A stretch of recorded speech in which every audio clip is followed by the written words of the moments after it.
야구야구 김영준입니다. 저는 원래 뒷북으로 유명한데요. 전성기에서 내려온 선수를 좋아하는 게 제 특기입니다. 제가 슬레이어스 박서 임요한에게 빠지게 된 시점도 결승에서 박정석에게 패한 2002년 스카이배 온게임 내 스타리그부터였습니다.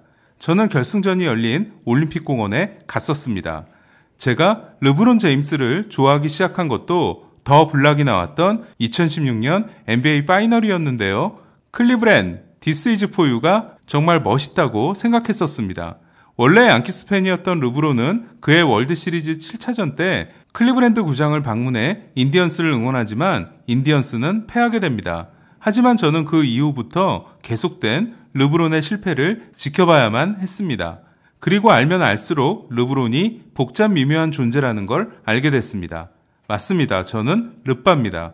저는 전에 마이클 조던이 위상으로 보면 베이브 루스지만 더 닮은 쪽은 테드 윌리엄스가 아닌가라는 말씀을 드린 적이 있는데요. 그렇다면 메이저리그의 르브론 제임스는 누구일까요? 먼저 넘버 2라는 위상으로 보면 윌리 메이스와 비교가 될 수도 있을 것 같은데요. 저는 그보다는 르브론이 NBA 역사상 최초로 세 팀에서 파이널 MVP가 된 것에 주목했습니다.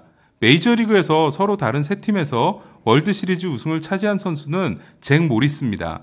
블랙잭이라는 별명을 가지고 있었던 모리스는 우승 청부사로 유명했는데요. 1984년 월드시리즈에서 1차전과 4차전 2실점 완투승으로 디트로이트의 월드시리즈 우승을 이끕니다.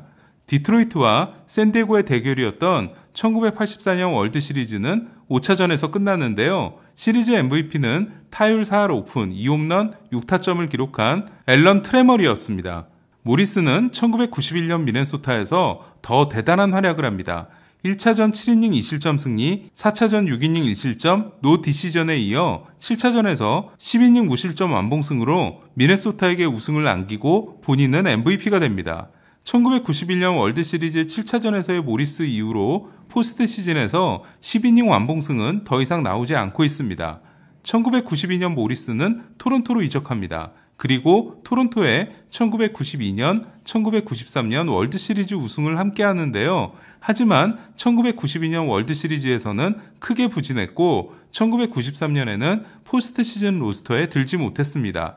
그래서 모리스는 4번의 파이널 MVP를 한 르브론과는 맞지 않는 것 같습니다. 세 팀에서 월드시리즈 우승을 한 선수에는 존 레키도 있습니다. 2002년 월드시리즈에서 애너하임 엔젤스와 샌프란시스코 자이언츠는 최고의 명승부를 선보이는데요. 본즈를 막지 못해 질 뻔했던 소시아 감독은 본즈를 상대하지 않는 게 최선이라는 걸 알게 됩니다. 에인절스는 2승 3패로 탈락 위기에 몰린 6차전에서 0대5로 뒤지던 경기를 6대5로 뒤집고 7차전을 만들어냅니다. 그리고 신인 존 레키가 7차전 선발로 나섰는데요. 상대는 1997년 리그 챔피언십 시리즈와 월드시리즈 MVP 수상 경력이 있는 리반 에르난데스였습니다. 하지만 대반전이 일어납니다. 리반 에르난데스가 2이닝 4실점에 그친 반면 레키가 5이닝 1실점 승리를 따낸 건데요. 신인 투수가 월드시리즈 7차전에서 선발승을 따낸 건 1909년 이후 93년 만이었습니다.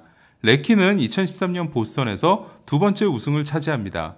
레키는 최종 6차전에서 6과 3분의 2이닝 1실점 승리를 따냈습니다. 2016년 레키는 세 번째 우승 반지를 얻는데요. 108년 만에 우승을 차지하는 시카고 컵스였습니다. 하지만 레키는 특별한 역할을 하지 못하게 됩니다. 이에 레키도 르브론과 비교하기에는 무리가 많습니다. 로저 메리스는 클리브랜드에서 데뷔를 하고 양키스에 가서 1961년과 1962년 월드시리즈 우승을 차지했다는 게 클리브랜드에서 데뷔했지만 마이애미에 가서 처음 우승하는 르브론과 같습니다. 하지만 클리브랜드로 돌아와 우승에 성공하는 르브론과 달리 세인트루이스 카디널스로 가서 세 번째 우승 반지를 차지합니다. 메리스를 르브론과 비교하기 어려운 결정적인 이유는 메리스가 롱런하지 못했다는 건데요. 메리스는 1961년 61개 홈런으로 성역으로 여겨졌던 베이브 루스의 60홈런을 경신하지만 그 해를 제외하면 40홈런 시즌이 없었고 결국 통산 275홈런으로 은퇴하게 됩니다. 르브론의 무시무시한 롱런과 비교할 수 있는 선수는 1963년에 데뷔해 1986년까지 24년을 뛰면서 4256안타를 기록한 피트 로즈가 있는데요. 다양한 포지션을 소화할 수 있다는 점도 로즈와 르브론의 공통점일 수 있습니다. 로즈는 2루수, 좌익수, 우익수, 3루수, 1루수 5개 포지션으로 올스타전에 출전한 유일한 선수입니다. 로즈는 1975년과 1976년 내셔널리그의 마지막 2연패를 달성한 신시내티 빅 레드머신의 주력 선수로 활약합니다. 그리고 39세 시즌이었던 1980년 필라델피아에서 세 번째 반지를 차지합니다.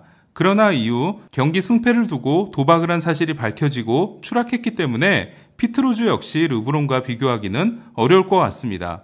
저는 세 팀에서 우승을 차지하진 못했지만 르브론과 가장 가까운 선수는 이 선수가 아닌가 합니다. 바로 레지 잭슨입니다. 어슬레틱스에서 데뷔한 잭슨은 오클랜드가 1972년, 1973년, 1974년 월드시리즈 3연패에 성공했을 때 핵심 선수로 활약합니다.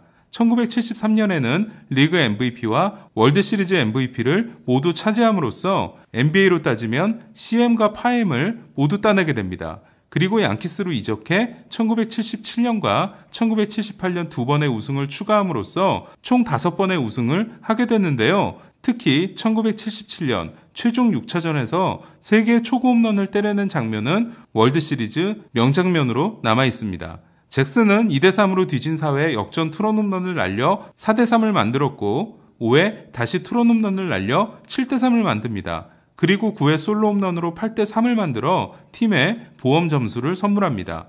월드시리즈에서 3홈런 경기를 만들어낸 타자는 1926년과 1928년 베이브루스 이후 처음이자 역대 두 번째였는데요. 이후 2011년 엘버트 푸올스와 2012년 파블로 산도발이 가세합니다. 잭슨은 이후 캘리포니아 엔젤스로 이적해 세 팀 우승에 도전하지만 실패하는데요. 하지만 본인이 주축으로 활약하며 얻은 5개의 우승 반지와 함께 메이저리그 역사상 유일한 월드시리즈 MVP 2회 야수가 됩니다. 사실 버키 덴트가 MVP가 된 1978년 월드시리즈에서도 잭슨의 활약은 MVP가 되어도 이상하지 않을 정도였습니다. 잭슨이 기록한 563개의 홈런은 역대 14위인데요. 하지만 약물 선수인 베리 본즈, 알렉스 로드리게스, 세미 소사, 마크 맥과이어, 라파엘 팔메이로를 빼면 9위까지 올라가게 됩니다. 제가 NBA는 잘 모르는 사람이라 르브론 제임스를 레지 잭슨과 비교한 게 과연 맞을지 자신이 없는데요. 저보다 200배는 더 잘하시는 달팽이님과 여러분들의 의견을 듣고 싶습니다. 현재 포스트 시즌이 재밌게 진행되고 있지만 올해 메이저리그는 상실의 해라고 해도 과언이 아닌데요. 올해에만 알칼라인, 톰 시버, 밥 깁슨, 루브록, 화이티포드, 그리고 조 모건까지 6명의 명예전당 선수가 세상을 떠나게 됐습니다. 이랬던 적이 과연 있을까 싶은데요. 제가 이분들을 영상으로 다루기 어려운 건 제가 쓸 수 있는 옛날 사진이 넉넉하지 않기 때문입니다. 이에 양해를 부탁드립니다. 그럼 저는 내일 휴스턴과 템파베이의 3차전 해설로 찾아뵙겠습니다. 3차전에서 템파베이는 좌완 라이언 야브로, 휴스턴은 우완 호세 얼키디를 선발로 냅니다. 이상 김영준의 야구야구였습니다.